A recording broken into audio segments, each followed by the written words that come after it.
I still remember the sound more than the sight. It wasn't the flames that woke me that night. It was the horses. Their screams tore through the darkness like a siren, raw and desperate. By the time I threw open my window, the sky was already bleeding orange. The Caldwell Ranch, the land my family had tended for 3 generations, was burning. I stumbled out of bed, my bare feet hitting the cold wooden floor. Smoke crawled under my door like a living thing. The air stung my lungs, thick and bitter. "Eli," I shouted, coughing as I rushed through the hall. My fiancé was supposed to be checking the barns. He always said he'd protect this place with his life, but his truck wasn't in the driveway. The fire moved fast, too fast. It wasn't wind or lightning, it was deliberate, controlled. I saw it in the way the flames crawled in perfect symmetry across the hay bales, how the gas barrels near the stables exploded one after another. This wasn't an accident. It was a sentence. I ran toward the corral, my nightgown catching on a splintered post. The horses thrashed against their stalls, wild-eyed, terrified. I tried to undo the locks, my hands shaking, but the heat was too much. The metal seared my palms, and I screamed. Behind me, the roof groaned and collapsed into itself, sending a wave of sparks into the sky. The smell of burning cedar. The cries of animals I'd raised since they were foals.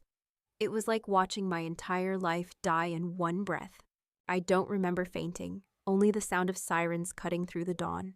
When I woke, the ranch was gone, all of it. The barns, the stables, the fences, the memories. Nothing left but ash and twisted metal. And Eli was nowhere to be found. The sheriff said it was likely electrical. That old wiring in the feed shed might have sparked, but I knew better. I'd seen the fuel cans lined up near the main barn, all empty, all open. Someone had prepared this, someone I trusted. 3 days later, they found Eli, not at the hospital, not with me. He was at a hotel 2 counties over, with her. A woman twice his age, draped in diamonds, the widow of a mining magnate. Her name was Margaret Dane, and Eli was smiling beside her like a man reborn. The newspaper caught the story before I did. Local rancher's fiancé leaves amid tragedy. They made it sound romantic, like heartbreak was glamorous. But I knew what it was, betrayal wrapped in gasoline. He didn't just leave me.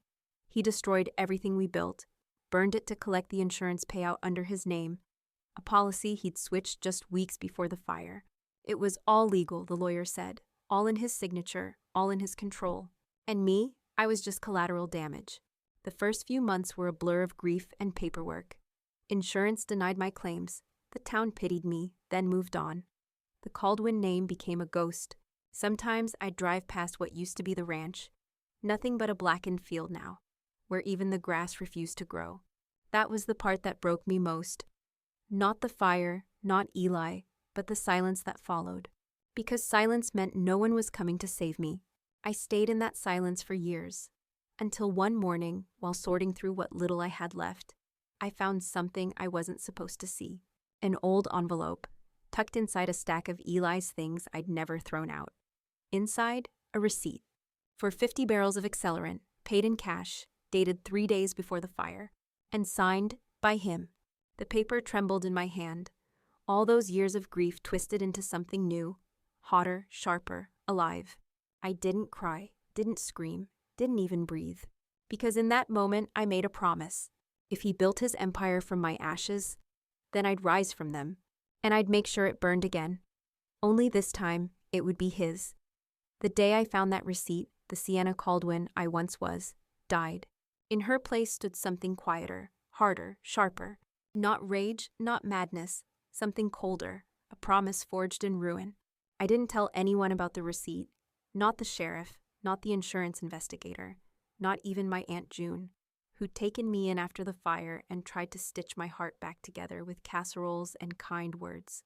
Because vengeance, I learned, doesn't bloom in public, it grows in the dark. For months, I planned in silence. I sold the little I had left, my mother's locket, my father's saddle, the ring Eli had given me. The ring was the hardest. It had been engraved with "Forever Yours." I stared at those words until they blurred into meaninglessness before I pawned it for $600. $600, the seed of my rebirth. I took that money and moved to Billings. Population, strangers. Good. I needed a place where no one knew the name Caldwell, where I could start over, nameless and unseen. The first thing I did was change who I was. I dyed my hair dark, cut it to my shoulders, bought clothes that didn't look like I'd grown up wrangling cattle. Then I stood in front of the bathroom mirror of my tiny rented studio and whispered the name I'd chosen for myself. Sienna Vale. It felt strange at first, foreign, but when I said it again, something in me clicked, like a lock turning. Sienna Vale didn't cry, she didn't break, she built. I found work as a bookkeeper for a local supply company, the kind that dealt with feed, lumber, and tools. It wasn't glamorous, but it was familiar. Numbers were safer than people. They never lied. I saved every penny, worked late, took online courses in accounting and business management. Within 3 years, I was running the office. Within 5, I owned it. People started calling me Ms. Vale, the woman with the Midas touch. If only they knew the gold I was after wasn't money. It was justice. One evening, while going through invoices, I saw a familiar name on a contractor's list. Dane and Hollister Development. My heart stopped. Margaret Dane, the same wealthy widow, Eli's savior and co-conspirator. I clicked through the file. The company had expanded over the years. New real estate ventures, construction projects, and rural investments. But the financial report told another story. They were crumbling. Debt, lawsuits, half-built developments, desperate bids for investors. And at the bottom of one list of creditors was a single name that made my blood go still. Billy Mercer. He'd taken her last name when they married. Of course he had. I sat there in that quiet office, the glow of my computer reflecting in my eyes, and smiled for the first time in years. The universe had an exquisite sense of irony. He'd burned my family's legacy for money, and now money was burying him alive. All I had to do was let him dig a little deeper. For the next 2 years, I watched from a distance, tracked every public filing, every asset, every loan. Dane and Hollister was bleeding, and Eli was trying to patch the wounds with borrowed dollars.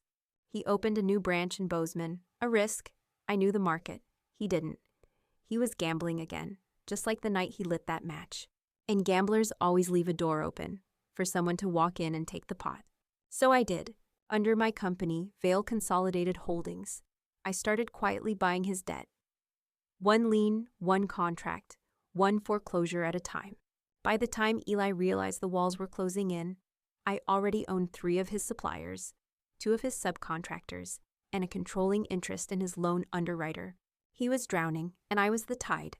One evening, I got a call from his CFO, unaware of who I really was.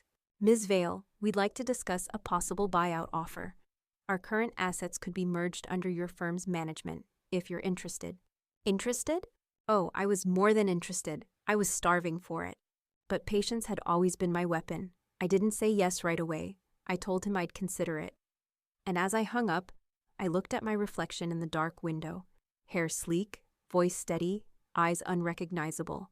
I didn't see the girl who'd begged in the firelight. I saw the woman who'd risen from it. Still at night, when the world went quiet, the old memories crept back. The screams of the horses, the smell of ash, the sound of Eli's laughter beside that woman's diamonds. I'd whisper to myself, not yet, not until he's lost everything. And then one morning, it happened. An article in the Montana Business Review. Dane and Hollister faces bankruptcy after major investment collapse. They'd lost millions on a failed construction project. Investors were pulling out. Creditors were circling. And Vale Consolidated Holdings, my company, was first in line. That night, I poured myself a glass of whiskey and stepped onto my balcony. The air smelled of rain, and the mountains in the distance glowed under the moonlight. I raised my glass to the ashes that had built me. Eli, I whispered, you took everything from me. Now I'm coming to take it back. It's strange how success can feel like déjà vu. The glow of office lights, the smell of bourbon, the low hum of power, they all reminded me of Eli's smile the night he proposed. Only this time, the fire was mine. The buyout meeting was scheduled for a Tuesday. Perfect. Tuesday was the day he burned me. It had been a Tuesday night when I watched our ranch collapse into flame. And now, years later, the calendar circled back, as if fate was giving me another match.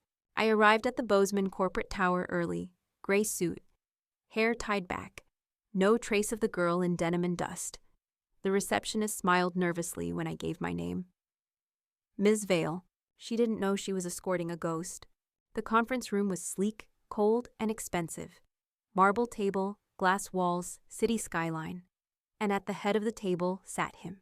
Eli Mercer, my fiancé, my betrayer, my fire. He looked older, but not wiser. His hair had thinned, his tan faded. But that smug confidence, it was still there, clinging to him like cheap cologne. When his eyes met mine, he smiled with practiced charm. "Ms. Vale," he said, standing to shake my hand. "Pleasure to meet you. I've heard a lot about your firm." His hand was warm, too warm, like touching the edge of a flame you once feared. I smiled back. "I'm sure you have." He didn't recognize me. Of course he didn't. Men like Eli never look back at the wreckage, only at what they can take next. I studied him as he talked. Every word was calculated, every laugh rehearsed, and for a moment I could almost see the same man who once kissed me under the Montana stars and swore we'd build something that lasts forever. He'd built something, all right. A kingdom of lies, balanced on the ashes of my home. "So," he said, sliding a folder across the table, "our assets are still strong. We just need a partner to stabilize liquidity and streamline operations." I opened the folder, rows of red numbers, declining charts, dying empire. I kept my tone smooth. "You've taken on quite a bit of debt." He chuckled. "Growth always comes with risk, Ms. Vale." I tilted my head. "Sometimes risk burns more than it builds." He smirked, not catching the dagger hidden in my tone. As the meeting continued, he talked and I listened. About investors, expansions, projections. But all I could hear was the echo of my own heartbeat. Because sitting across from him, I realized something unexpected. I wasn't angry, not anymore. The rage had burned out years ago. What replaced it was colder. The kind of stillness a storm feels before it hits. I didn't want to scream. I wanted to end him quietly. When the meeting ended, he stood and extended his hand again. "I think this could be the start of a powerful partnership, Ms. Vale." I returned the handshake, looking directly into his eyes. "Partnerships are built on trust, Mr. Mercer. Let's see if you've learned that by now." For a split second, his smile faltered, like a candle flickering in the wind. And that tiny tremor of doubt in his eyes, that was my first victory. That night, back in my apartment, I poured another drink and stared at my reflection in the window. The city lights flickered behind me, blurring against the glass. For a moment, I didn't see me. I saw her. The girl who used to believe in forever. The one who'd worn his ring, tended his land, whispered his name in the dark. She looked at me from behind the glass, fragile, broken, and I wanted to reach out to her, to tell her what I'd become. "I kept your promise," I whispered. "The one you made before the fire. We did build something that lasts forever. It's called vengeance." Weeks passed. Negotiations continued. Each time we met, Eli tried harder to impress me. He sent flowers to my office, invited me to dinner, even told me, laughing, "You remind me of someone I used to know. She had your fire." I smiled, swirling my wine. "Then she must have burned you once." He laughed, oblivious to the truth. But beneath his charm, I could see the cracks forming. His company was dying, investors were bailing. He was desperate, and desperation made him reckless. At one meeting, I noticed his wedding ring was gone. "Margaret Dane?" I asked casually. He looked away, jaw tight. "We divorced last year. Irreconcilable differences." I almost laughed. Rich words from a man who once promised me forever, then traded me for diamonds. He poured himself another drink, sighing. "She took everything, you know. Left me with debt, bad press, and a company that's falling apart." I leaned forward. "Oh, I'm sure someone like you will land on your feet." He smirked faintly. "Maybe I already have." His eyes lingered on me. Too long, too interested. And in that moment, I saw it. The old predator waking beneath his smile. He didn't remember my face, but he recognized my scent. The scent of someone who could ruin him or save him. And that made me dangerous. When I got home that night, rain hammered the roof. I lit a single candle, just to watch the flame flicker. Eli Mercer had once taught me what fire could destroy. Now I was going to teach him what fire could consume. I picked up my pen and began drafting the deal. The one that would look like salvation, but taste like smoke. They teach you in business school that leverage is nothing without patience. They leave out the part where patience becomes a kind of cruelty, a surgical waiting that hollows a person from the inside. I learned to be surgical. After the buyout meeting, everything accelerated but looked the same on the surface. I kept my office hours, signed payrolls, smiled at vendors, and drank black coffee in fluorescent light. Underneath, I was assembling a map of pressure points, contracts, loan covenants, the tiny alphabet of clauses that can choke a company. Numbers do what people will not. They collapse when the margins go dry. Mark Hollis, Eli's CFO, started calling more often. He had the pleasant frankness of a man who believed his spreadsheets were God. "Ms. Vale, liquidity issues are acute. We need bridge financing." He thought he was negotiating a lifeline. I listened. I offered terms that smelled like salvation. High fees, equity clauses, short deadlines. I watched his jaw tighten like a trap closing. Meanwhile, Margaret Dane reappeared in my periphery like a bad element that won't dissolve. Rich widow, better hair, a charity calendar smile. She hired a PR firm to protect the brand, which is PR code for throwing money at shame. They began slinging insinuations in glossy columns. Mismanagement, risky consolidation, predatory buyouts. Local blogs ran pieces. "Who is Ms. Vale?" they asked in polite tones, whether a mysterious holding company had mercenary intentions. I accepted the profile. Visibility was necessary collateral. I let the questions hang while I finalized my quiet purchases. There's an art to making a creditor panic. You need to be patient enough to let them imagine catastrophe. You don't call and shout. You send a letter that says simply, "Notice of covenant default if debt not remedied by X date," and then you let the clock make the rest. One by one, my acquisitions tightened around Dane and Hollister like a noose. The subcontractor who'd once cut our fences now owned the key supplier for their foundations. The local bank that had lent them a reckless bridge loan had one of my directors on the board now. Each domino was slow, but when they fell without drama. Audited statements, signed notices, official letters. No melodrama, just law, just money. But law is a double-edged sword. The more official paperwork I generated, the more likely someone would look at the signatures. And signatures have memories. I started sleeping poorly. The dreams were the same. A barn roof collapsing, the smell of cedar, a blurred hand signing a receipt. I woke in the dark feeling like I'd been watched through glass. Those nights made me softer in the places I'd thought were hardened. They made me hesitate when the elegant cruelty I favored felt too like becoming the thing I'd vowed to destroy. Then came the obstacle I hadn't anticipated. An audit flagged a series of invoices I'd bought from a small supplier in Sheridan. They looked ordinary, feed bills, timber orders. But a forensic team wanted to review the chain of title.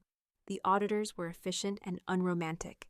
They smelled corporate maneuvering, and they called it for what it was. Eli's legal team, sensing wind, hired an aggressive litigator, a man named Parrish, who liked limelight and contempt in equal measures. He started asking for depositions, subpoenas, explanations for transfers that had suddenly moved from anonymous LLCs into my firm's balance sheet. I had contingencies. I had layers. Shell companies within shell companies. Directors who owed me favors. Escrow accounts in jurisdictions that, while legal, were not friendly to curiosity. But Parrish didn't play by my calendar. He wanted discovery. He wanted to strip the velvet curtain and expose the stage.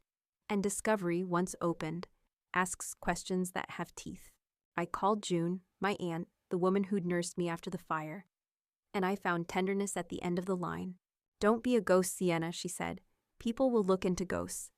I promised I wouldn't, then lied, and said I had nothing to hide. June didn't know I'd sold her a mortgage on the ranch property to an LLC I controlled. She didn't know she'd unwittingly signed away the option that let me buy the land back when the timing was right. Secrets require people. People decay.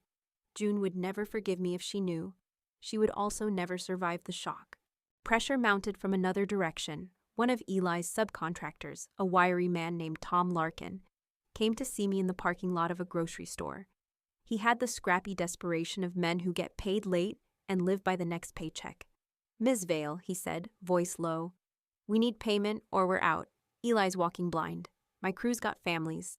I looked at his dirt-scratched hands and saw where the ripple of my decisions landed. I felt a jolt of something like guilt, sharp and immediate, but I tamped it down.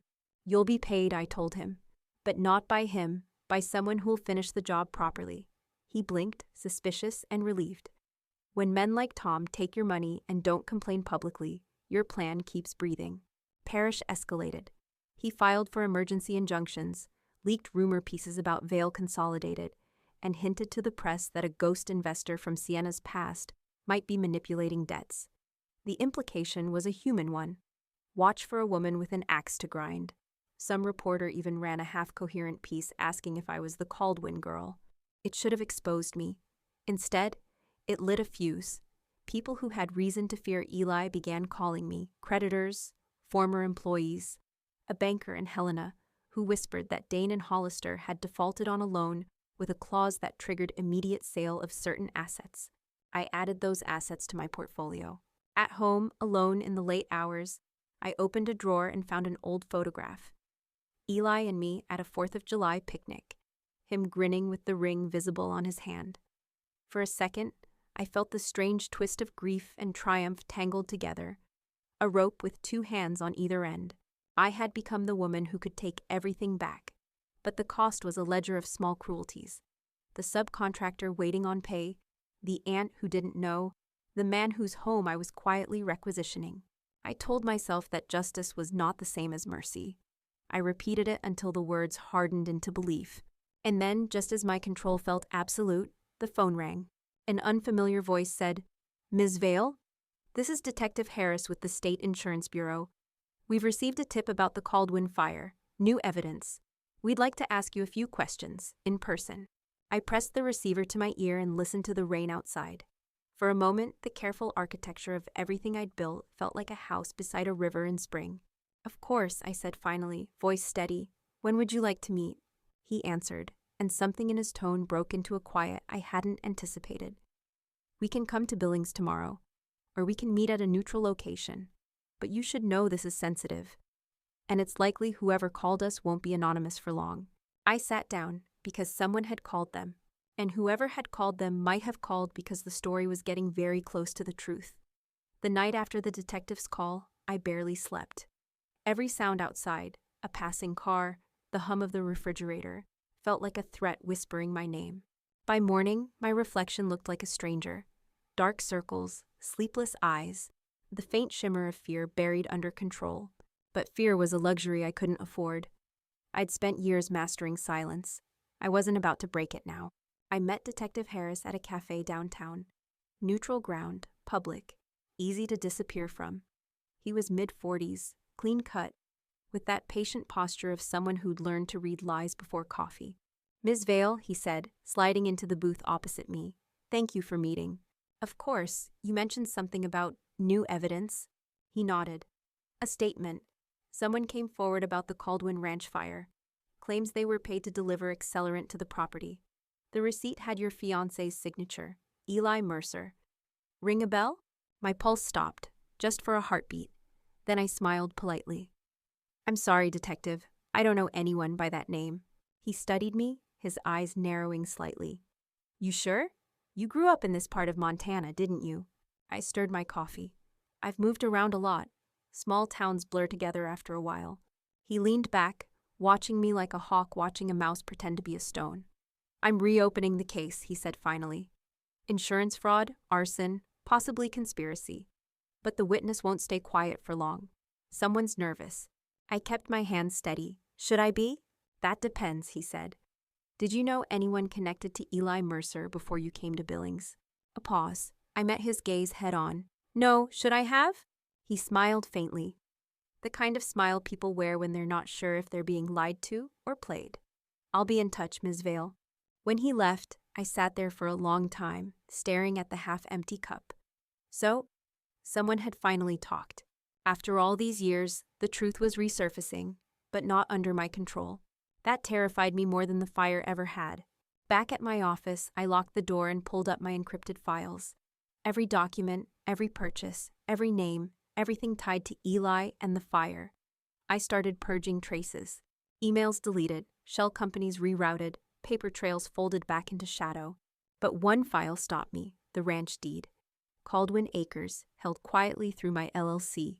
I'd rebuilt what he destroyed, but under false identity. If the investigation linked Sienna Vail to Sienna Caldwell, everything would crumble. And worse, the revenge I'd built would burn with it. That night, I drove out to the edge of the old ranch. The field was still blackened in spots. The wild grass had started to grow through the soot. The air smelled like memory, sharp, smoky, stubborn. I parked near the remnants of the corral and got out. The moon hung low, silver on the horizon. I walked to where the barn had once stood, where I'd screamed his name through the flames. Now only silence. But beneath that silence, I could still feel the hum, the same one that used to vibrate in the earth before a horse took off running. Something alive, something waiting. I knelt and dug my fingers into the dirt. Ash, soil, and tiny shards of glass pressed into my palms. The ground was cold, but it pulsed with history. And something darker. "Do you remember, Eli?" I whispered to the wind. "You thought you could erase me, but this land remembers." The wind rose, sharp enough to sting my cheeks, and I swear, for a moment, it sounded like a whisper. "Then make it burn again." The next morning, I walked into my office early. Mark Hollis was already there, pacing. He looked like a man trying to keep his ship from sinking with his bare hands. "Ms. Vale," he started, voice low. "Eli's panicking. The bankruptcy court's moving fast. He thinks someone's manipulating the creditors. Someone inside." I raised an eyebrow. "Inside?" He nodded. "He suspects me." "Perfect." "That must be difficult," I said softly. "You've done nothing wrong." He sighed. "I've done plenty wrong. Just not this." He looked up at me, eyes tired. "But I think he's going to sell. He's desperate, Sienna. He'd take any deal that promises him an exit." My lips curved slightly. "Then it's time we give him one." I drafted a new offer that afternoon. Clean, irresistible, deadly. It proposed that Vale Consolidated Holdings would assume all remaining debt and liabilities of Dane and Hollister in exchange for a full transfer of assets. On paper, it looked like a rescue. In reality, it was a guillotine wrapped in velvet. By signing it, Eli would hand me everything, legally, irrevocably. All I needed was his signature. That evening, as I printed the contract, my phone buzzed. A message from an unknown number. "You can hide behind new names, but ghosts don't die easy. See you soon, Sienna." The name attached to the number made my blood turn to ice. Margaret Dane. She knew. For the first time in years, my hands shook. Not from fear, not exactly, but from the deep electric knowing that the game was shifting. I wasn't the only one who remembered the fire anymore. Margaret Dane, the widow who took everything that was supposed to be mine. Now suddenly, she wanted to talk. But what did she know? I reread her message 3 times, then deleted it. If she'd tracked me down, she either wanted leverage or blood. And I wasn't giving her either. I poured myself a whiskey, let it sit untouched, and paced the room until sunrise. By morning, I'd decided. If she wanted a conversation, she'd get one. On my terms. I reached out through an old contact, a private investigator I'd hired years ago to trace Eli's early assets. His name was Dean Porter. Gravelly voice, leather jacket, and the ethics of a man who didn't believe in clean hands. "Dane," he said when I called. "She's been sniffing around, asked questions about a Sienna Vale in Billings last week. Smart woman, mean too, the kind that doesn't swing unless she's sure where to hit." "Can you find out what she wants?" I asked. "I can do better. I can tell you where she's staying." By evening, I had my answer. Room 417, Madison Hotel, downtown Bozeman, private suite. No media, no staff, no entourage, which meant she wasn't here to make a statement. She was here to make a move. I went there at midnight. The hotel hallway was silent, carpet swallowing every footstep. I knocked once. When the door opened, I saw a woman dressed in black silk, her silver hair sharp against the dim light. Age had not softened her, it had distilled her. "Well," she said, with a slow smile, "the ghost finally knocks back." I stepped in. "You shouldn't have texted me." "Why not?" She poured herself wine. "You and I share the same ghost. His name's Eli." Her suite was immaculate. No clutter, no warmth. On the table lay a thin folder, already open. Inside, photocopies of old news clippings. Caldwell Ranch fire, fiancé under investigation. Eli Mercer inherits Dane Holdings. And beneath them, a photo. Me from years ago, younger, freckled, ash on my face. The girl who never got to speak again. Margaret's voice broke through my trance. I had my suspicions. My lawyers traced some of the shell corporations buying Eli's debts. And guess whose name kept showing up in the background? I met her eyes. "You have no proof." She sipped her wine, unbothered. "I don't need proof, darling. I just need him to believe it. For the first time, I felt my pulse race. She wasn't threatening exposure to the law. She was threatening exposure to Eli, the man who would burn anything, anyone, if he thought it could save him. "What do you want?" I asked quietly. She smiled. "What we both want, to watch him lose everything." I hesitated. "Then why warn me?" She leaned forward. "Because if he finds you before we finish this, we both lose. And I want the pleasure of seeing him crawl, not explode." I hated that part of me agreed with her. Hated that she was right. We were two women who'd loved the same monster, and now we shared his ruin like a joint inheritance. "You want to partner?" I asked bitterly. "Not partner," she said. "Just allies until the end." The next morning, I received an envelope at my office. No name, no return address. Just a wax seal with a cursive M. Inside were financial records. Dane Holdings private ledgers, transactions, offshore accounts. And at the bottom, a signature. Eli Mercer. The accounts showed what I suspected all along.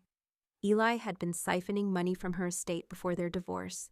He'd built his empire with her fortune, just like he'd burned mine. That evening, I met Mark Hollis again. He looked exhausted, sweat beading on his forehead, collar open. "Eli's selling the company tomorrow," he said. "He's calling a meeting with the board, wants to sign before the bankruptcy hearing." "Perfect." I slid the final contract across the table. "This is the deal," I said. "Make sure he signs before noon. After that, it's worthless." Mark looked at me, uneasy. "You really think he'll take it?" "He's out of options," I said. Then, almost softly, "And I'm his last illusion." That night, the storm rolled in. Thunder cracked over the mountains, wind howling through the narrow streets of Billings. I sat by the window, the documents spread before me, the flicker of lightning illuminating the name that had haunted me for years. Eli Mercer. Tomorrow he would sign. Tomorrow the fire would come full circle. I took a deep breath, staring at the storm outside, and for the first time, I felt something almost like peace. Almost. Then my phone buzzed again. A single text from Margaret. "He knows." When I read those two words, "he knows," my blood turned to ice. Every wall I'd built, every secret I'd buried, every alias I'd worn, suddenly felt paper thin. He knew. And if Eli Mercer knew who I really was, then I wasn't the hunter anymore. I was the spark standing in the middle of dry grass. I didn't go home that night. Instead, I drove straight to the outskirts of Billings, to an abandoned storage lot I used as a data drop. I burned every backup I couldn't reroute. Hard drives, flashcards, even the fake invoices tied to Vail Consolidated's shadow accounts. The smell of plastic and smoke made my stomach twist, the kind of déjà vu that hurt. By dawn, the storage unit was empty, a tomb scrubbed clean. At 8 a.m. sharp, my phone rang. "Ellie." For a moment, I couldn't move. Then, with a breath I didn't feel, I answered. "Ms. Vail," he said, his voice smooth as ever. "Funny thing, we haven't signed yet, and already I'm hearing whispers. Whispers that my mysterious buyer isn't who she says she is." I forced calm. Rumors spread easily when men start losing. He laughed, quiet, deliberate. "You always did talk like her." My chest tightened. "Like who?" He paused. "The woman I left in the fire." The world went silent. Just the hum of static and the sound of my own breath shaking in my throat. He knew completely. "You're bluffing," I managed. He chuckled. "Am I? You think I didn't look for you. I did. For years. I figured you'd die out there in the ash. But then I started hearing about a new name. A clever little ghost buying up debts and properties. Always circling me." He lowered his voice. I knew the scent of smoke when I smelled it.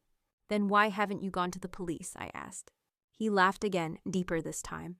"Because you fascinate me, Sienna. You're the one thing I built that didn't burn. And if you want to play this game, let's finish it properly." My grip on the phone tightened. "What do you want, Eli?" He hesitated, and for the first time, I heard the sharp edge of desperation. "I want out, and I want my money. You can have everything else, the land, the company, hell, even my name if you want it. But I walk away clean." I almost laughed. He thought he could bargain with me, again.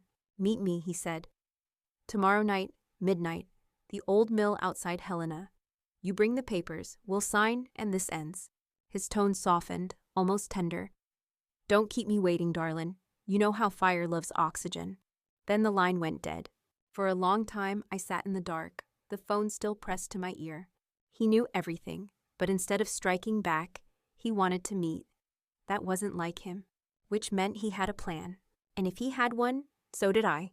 I called Margaret. She answered on the first ring. He called you, didn't he? She said flatly. Yes. And? He wants a meeting. Silence stretched between us, thick as storm air. Don't go alone, she said finally. He's cornered, and a cornered man will light anything to stay warm. I'm not afraid of him. I wasn't either, she whispered, until he took everything. That night, I drove to my ranch again. The wind was restless, heavy with the promise of rain. I parked near the fence line and walked into the open field. Lightning flashed, and for a brief second, I could almost see the outline of the barn. The ghosts of beams, the memory of flame. My hand brushed the pendant I wore around my neck. My mother's locket, the only thing that survived the fire. Inside was a photo, me and Eli. Before everything turned to ash, I opened it, stared at his smile. It looked hollow now. Tomorrow, I whispered, you burn for real. The next day moved like a countdown clock, every hour louder than the last. I met with Mark in my office at noon. He handed me a small metal box, unmarked. What's this? Insurance, he said. Evidence. Copies of every contract, every transaction Vail Consolidated's made with Dane and Hollister. If anything happens to you, it goes straight to the press. I stared at him, unsure whether to thank him or fear him. You trust me that much? He shook his head. I don't trust anyone, but I've seen what he does to people. He won't get another chance. By midnight, I was on the road to Helena. Rain came down in sheets, the headlights slicing through fog and darkness.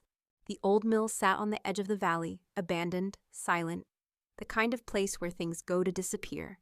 I parked, turned off the engine, and stepped out into the rain. Eli was already there, leaning against a rusted beam, cigarette glowing between his fingers. Lightning lit his face, sharp, older, but still the same cruel eyes. Well, he said softly, the prodigal flame returns. I stood a few feet away, coat soaked, papers in hand. Let's finish this. He flicked his cigarette into the mud, smiled. Oh, Sienna, we're just getting started. The rain came down in waves, soaking the cracked concrete of the old mill. Thunder rolled across the valley, echoing off rusted walls like ghosts trapped in iron. Eli stood just beyond the doorway, his figure half lit by lightning. A memory made flesh. His suit clung to him, collar open, smile too calm for a man cornered. Still dramatic, aren't you? I said, my voice steady despite the storm trembling in my bones. He smirked. You taught me well. I stepped closer, holding the folder of documents tight. This ends tonight. He tilted his head, studying me. You always loved endings. You never understood that some fires don't die. They just wait for new kindling. Sign the papers, Eli, I said. Then walk away. You'll get your money. He chuckled softly. Money? Is that what you think I want? I froze. He took a step forward, rain dripping down his hair. I've had money, Sienna. I've had women. I've had your ranch, your name, your peace. But what I never had was you, the way you are now. His eyes glimmered with something feral. Cold, ruthless, perfect. My stomach turned. He wasn't bargaining. He was fantasizing, like he'd rebuilt me in his own image. I set the folder on a metal crate between us. Sign it or I'll walk. Lightning flashed again. And for an instant, I saw the shadow of a gun tucked under his coat. I didn't move. He noticed my glance and smiled. Relax, it's not for you. Not yet. Then for who? He exhaled, smoke and rain mixing in the air. Let's call it insurance. You see, Margaret's been talking too much. Did you really think I wouldn't find out about your little alliance? I clenched my fists. She gave me proof about the money you stole from her before the divorce. He laughed. Of course she did. That's how I knew you two were working together. He took a step closer. I sent her that proof, Sienna. The words hit like a blow. What? He grinned, all teeth. Every account, every forged signature, I built them myself. I knew you'd bite. You always loved thinking you were smarter. I swallowed hard. You set me up. No, he said quietly, I baited you. Big difference. He leaned closer, voice low and dangerous. You wanted revenge, and I wanted to see how far you'd go. Now the feds are watching both of you. And when they come knocking, guess whose name is on the paperwork? My heart pounded. You can't. Oh, I can, he said. I already did. The folder between us suddenly felt heavier. Not a contract, but a confession. I realized too late what he'd done. Every transaction Vale Consolidated made, every acquisition tied to Dane and Hollister, he'd set up the trail himself, months in advance. He'd let me win, so he could bury me under the ashes. But I hadn't spent years rebuilding myself just to burn again. I reached slowly into my coat, pulling out a small flash drive. "You always did underestimate me," I said. Eli raised an eyebrow. "Oh, what's that?" "The truth." I plugged it into my laptop and opened a file. A video began to play. Grainy security footage from a warehouse camera. Eli standing beside a fuel drum, lighter in hand. Date stamp June 18, 2011, the night of the Caldwell fire. His face drained of color. "Where did you get that?" "From someone who thought you might need reminding." He lunged forward, but I snapped the laptop shut. "Touch me," I warned, "and this goes public. Every channel, every paper, every investor will see who you really are." For once, Eli looked human, small even, his voice cracked. "You think that makes you clean? You burned me too." "No," I whispered. "You burned yourself. I just built the mirror." He stared at me for a long moment, then slowly he laughed. It wasn't joyful. It was hollow, bitter, almost admiring. "You really became what you hated." "I became what you made," I said. We stood there, two ghosts soaked in rain and history. The thunder drowned out everything except our breathing. Then he looked past me, over my shoulder. I turned. Margaret Dane stood in the doorway, holding a revolver, her hair plastered to her face, her expression calm and lethal. "Step away from her," she said. Eli smiled faintly. "Of course she's here, the avenging angel." Margaret's voice trembled, just slightly. "You destroyed everything I had." He took a step toward her. "And you followed me anyway." She raised the gun. "Not this time." I moved instinctively. "Margaret, don't." The gun went off, once.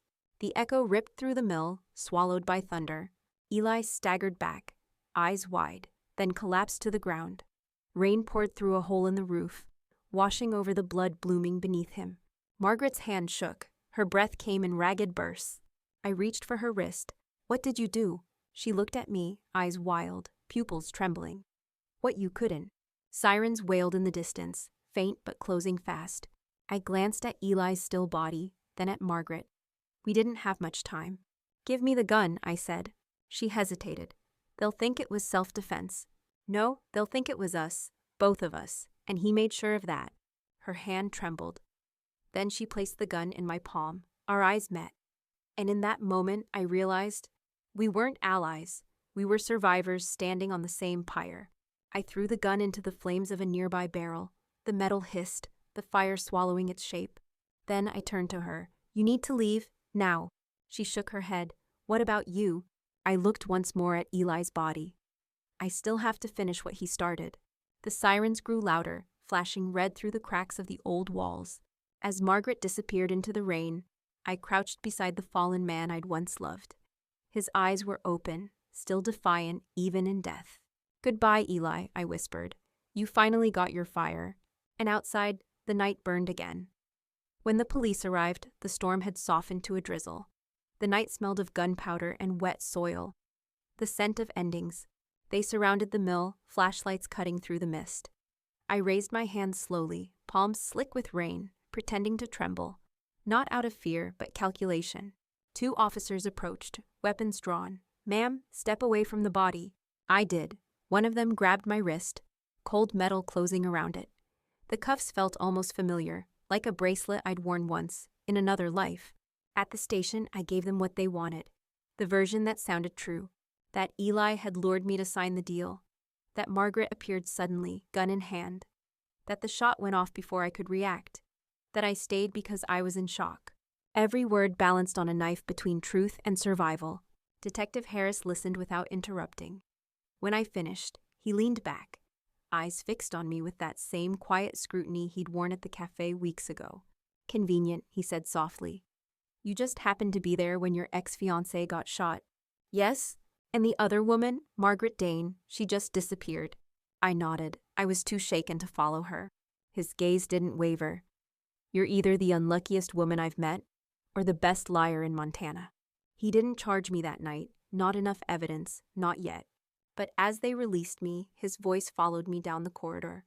Don't go far, Ms. Vale. Fire always leaves a trail. By morning, the headlines broke. Businessman Eli Mercer found dead in Helena Mill. Authorities investigate possible financial scandal. Photos of Eli's body blurred out. Photos of me, Sienna Vale, circulating beside headlines full of half-truths. My phone wouldn't stop buzzing. Mark, reporters, unknown numbers. The entire state suddenly remembered the Caldwell Ranch fire.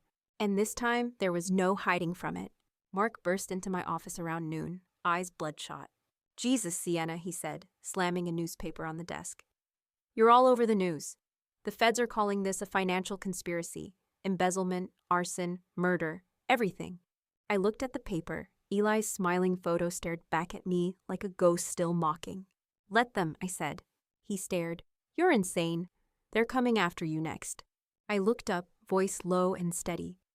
"Then let them find what he left." I handed him the metal box he'd given me, unopened since that day. "Take this to Detective Harris," I said.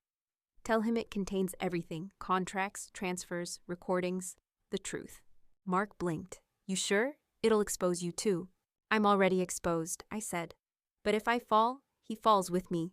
After he left, I sat in silence. Outside, the rain had stopped. The sky over Billings was raw gray, the kind that made everything look unfinished. I thought of the ranch, the acres of ash that once held laughter, the barn where dreams used to smell like hay and summer. I thought of Eli's eyes as the light went out of them, and Margaret's shaking hands. Maybe we all got what we deserved. Maybe revenge wasn't fire at all. Maybe it was the silence after. That night, I returned to the ranch one last time. The grass was taller now. Wildflowers had begun to bloom between the cracks of old foundation stones. Life, stubborn as always, trying to cover what had burned. I stood where the barn once was and whispered, "I rebuilt everything you destroyed, Eli. But you know what I never rebuilt? The part of me that believed love made us safe." The wind stirred, carrying the faintest scent of smoke. I pulled a lighter from my coat pocket, the same kind he'd used that night. For a moment, I turned it over in my hand, the metal glinting in the fading light. Then I tossed it into the grass. It didn't ignite. For once, the fire stayed gone. When I got back to town, the message was waiting, a voicemail, Margaret's voice. He deserved it, but so did we. "Leave Montana, Sienna. Start over. Some ghosts don't want to stay buried." I deleted it, not because she was wrong, but because she was right. A week later, Detective Harris called. "The evidence you provided checks out," he said. "It's enough to close the books on Mercer. You're free to go, Ms. Vale." There was a pause. "But tell me something. What really happened in that mill?" I smiled faintly into the receiver. "Fire always finds its own ending, Detective. You just have to let it burn out."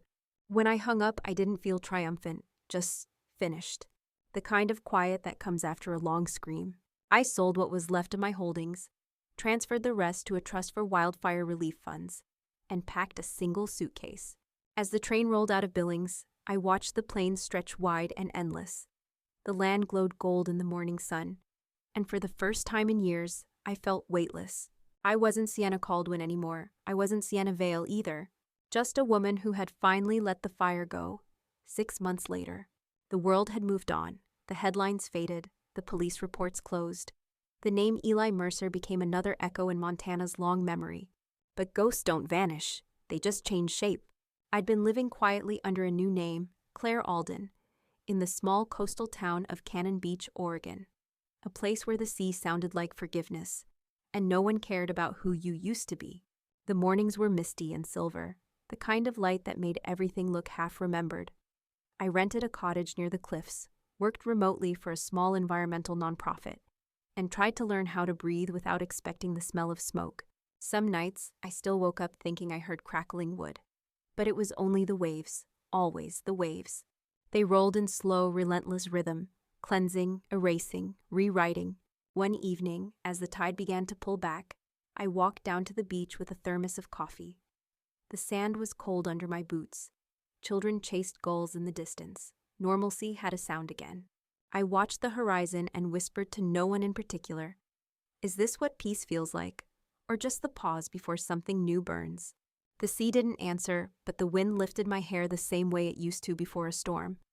A reminder that fire and water are both ways of starting over. Later that week, a letter arrived. No return address, but the handwriting unmistakable. Elegant, controlled. Margaret Dane, Sienna Wart, or whatever name you wear now. I'm not asking for forgiveness. You were right. He burned himself. We just carried the smoke. I've left the country. France, maybe Spain. Somewhere the papers don't care about old stories. Take care of that silence of yours. It's worth more than vengeance ever was. No signature, just a pressed marigold tucked inside. Brittle and golden, like a memory you can't quite throw away. I folded the letter, placed it in a wooden box beside the window, next to my mother's locket and an old Polaroid of the ranch before the fire. Every relic had its own story, but none of them hurt anymore. They were simply ashes. And ashes are light. A week later, I attended a small-town fundraiser for wildfire prevention.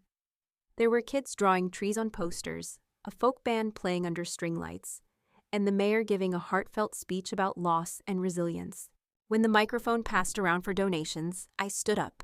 "My name is Claire," I said, "and I'd like to fund the rebuild of a ranch shelter program for people who've lost their homes to fire." The crowd applauded softly. No one knew the irony. No one needed to. Afterward, an older woman approached me, silver hair, weathered hands, kind eyes. "You speak like someone who's seen fire up close," she said. I smiled. "You could say that." She nodded knowingly. "Then you know, it doesn't end when the flames do." "No," I said quietly. "It ends when you stop feeding them." That night, I returned to my cottage and lit a single candle by the window. The flame danced in the reflection of the ocean beyond, small but steady. I watched it for a long time, not in fear, not in mourning, but in gratitude.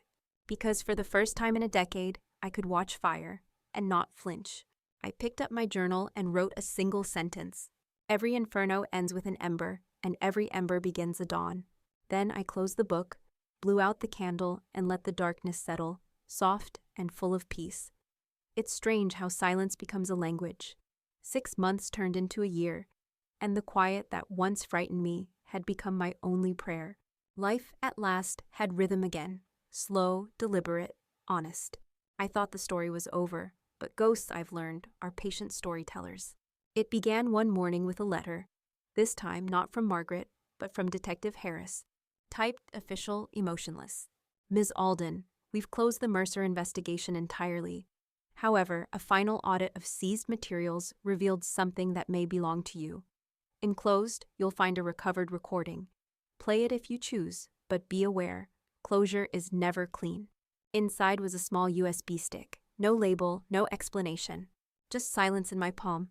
I waited 3 days before I dared plug it in. Even then, I poured myself a glass of red wine and turned off the lights. Because some truths are best faced in the dark. The screen flickered, then static. Then his voice, "Ellie Mercer. If you're hearing this, Sienna, it means the game ended. You always loved endings." My pulse stopped. "You think I didn't know what you were building? I watched you. Every shell company, every hidden signature. You thought you were reclaiming what I stole.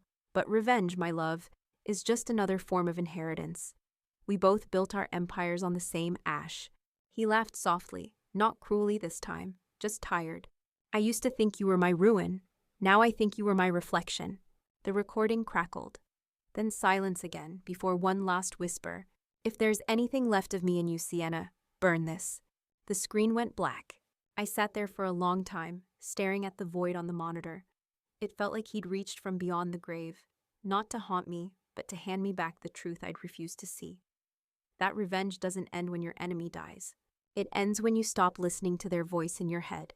I took the USB outside, under the Oregon moonlight.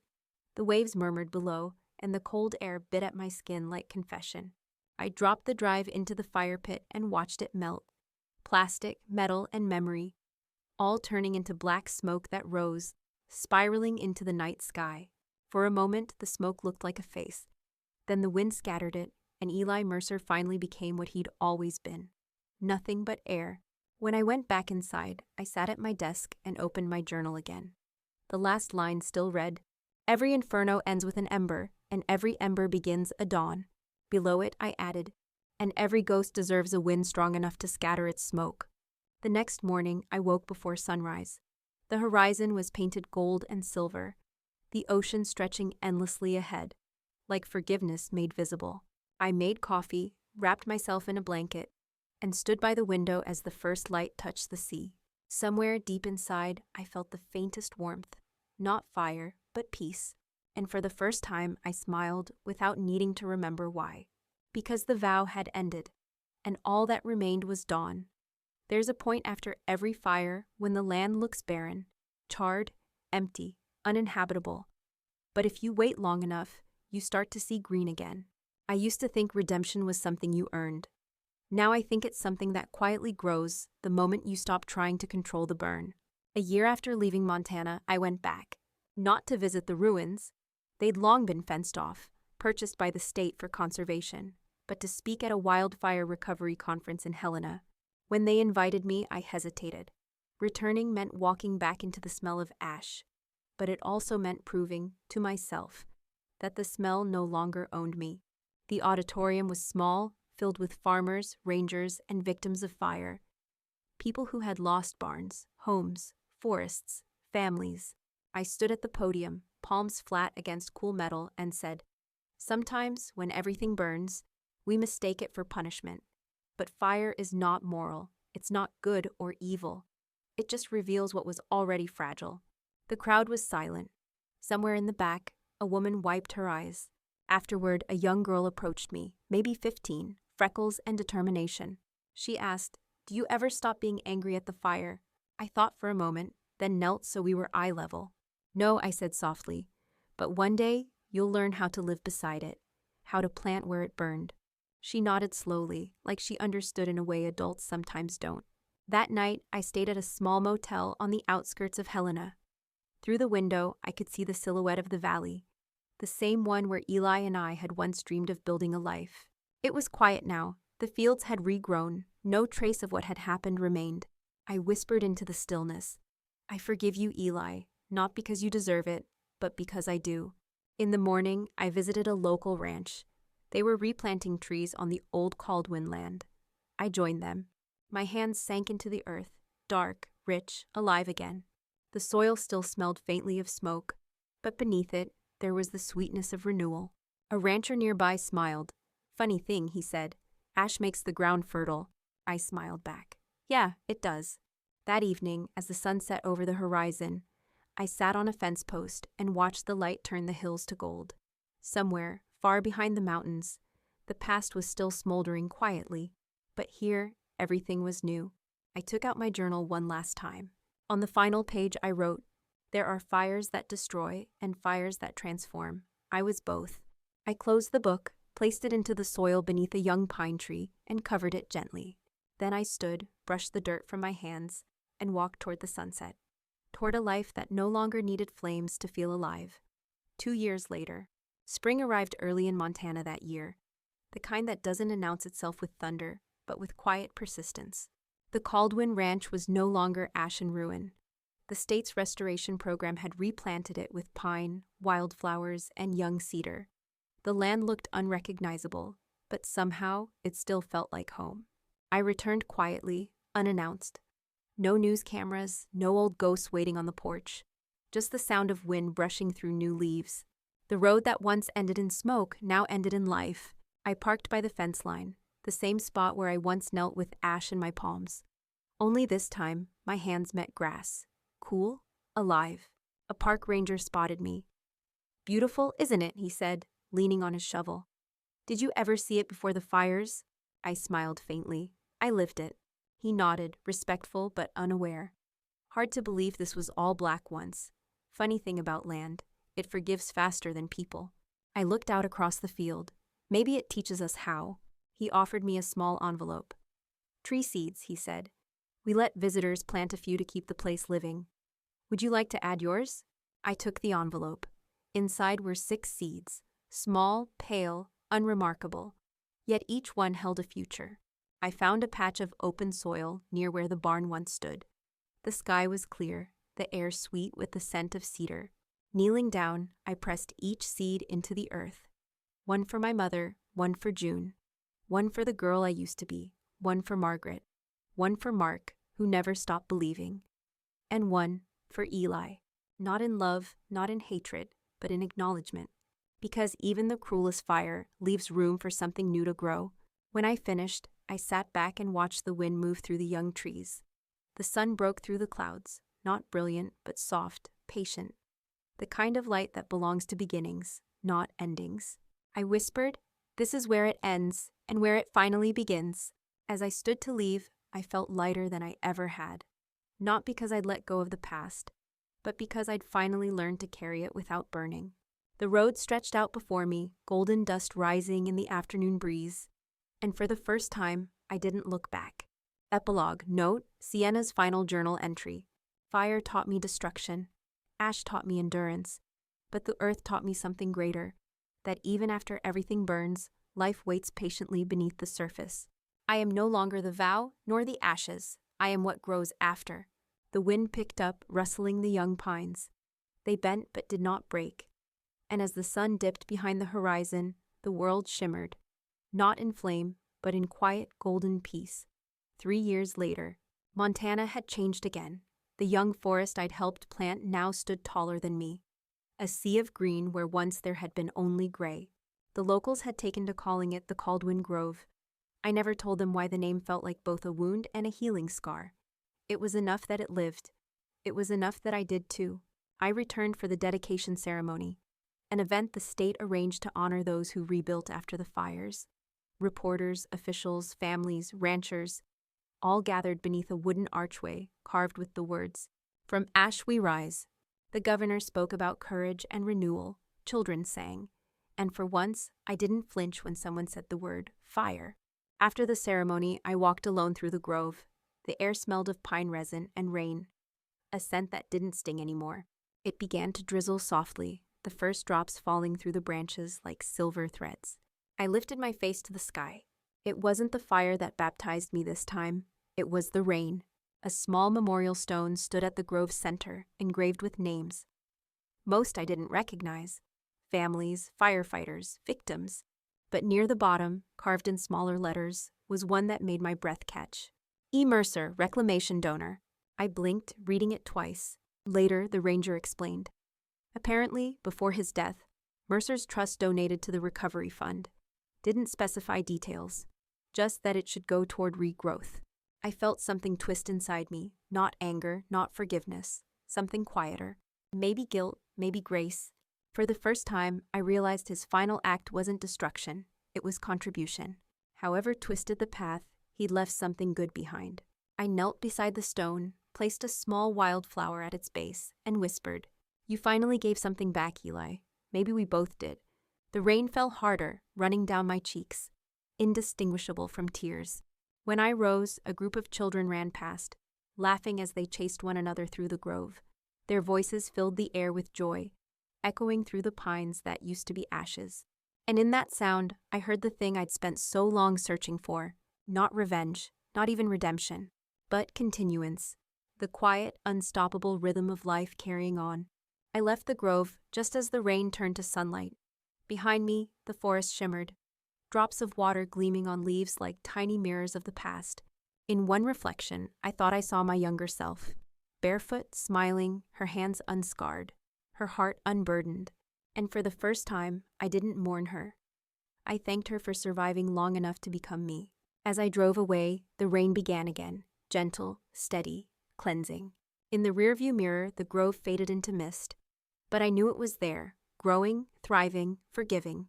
And somewhere beneath those roots, 6 seeds continued to bloom. One for love, one for loss, one for pain, one for loyalty, one for truth, and one for the man who taught me that sometimes you have to lose everything to finally belong to yourself. 5 years later, no headlines, no ghosts, no more fire, just silence. The kind that hums beneath everything, like the heartbeat of a world finally at peace with itself. I now live far north, in a cabin overlooking the Beartooth Mountains. It's quiet here, just the creak of pine, the hush of snow, and the steady rhythm of a life without pretending. I grow herbs. I teach writing online under my real name again, Sienna Caldwell. People don't know my story, and I no longer need them to. Sometimes a student writes about loss or betrayal, and I see my younger self in every trembling word. I tell them what no one told me. You don't survive fire by fighting it. You survive by learning when to stop feeding it. Every morning, I walk to the ridge behind my cabin. From there, I can see miles of green, forests reborn, rivers that cut silver lines through the valley, and clouds drifting like slow forgiveness. I always bring a cup of coffee and an old silver lighter, the same one I kept, not as a reminder of him, but of the woman who refused to burn again. One day in late autumn, I got a letter postmarked from France. No name, only a line written in a familiar, elegant hand. The fire never really dies, Sienna, but if you're lucky, it turns into warmth. Margaret. I smiled. Somewhere across the ocean, she'd found her peace too. Maybe that's what we all deserved in the end. Not forgiveness from others, but the permission to forgive ourselves. That night, I built a small fire outside. The logs crackled softly, painting gold on my hands. I took out my journal, the same one that had traveled with me through every chapter, and flipped to the very first page. There, in fading ink, were the words I'd written all those years ago. One day, I will own my fire. I smiled, because now I did. I tore that page out, fed it gently into the flames, and watched it curl and disappear. No rage, no grief, just light. The fire burned low, then dimmed, then died. Above me, the night spread vast and starlit. The same stars that once watched a girl lose everything now watched a woman who had rebuilt herself from the ashes. I whispered into the dark, soft enough that only the wind could carry it. Goodbye, Eli. Goodbye, Montana. Goodbye, fire. Then I turned toward my cabin, toward the life I'd built quietly, deliberately, freely. The air smelled not of smoke, but of pine and frost and peace. Inside, I closed the door, set the lighter on the table, and blew out the last candle. For the first time, the darkness didn't scare me. It felt like home. Final journal entry, the last words of Sienna Caldwell. I thought the fire took everything from me, but it only cleared the ground for what I was meant to grow. I am not what was burned. I am what survived. And somewhere in the distance, the dawn began to rise, soft, golden, and endless.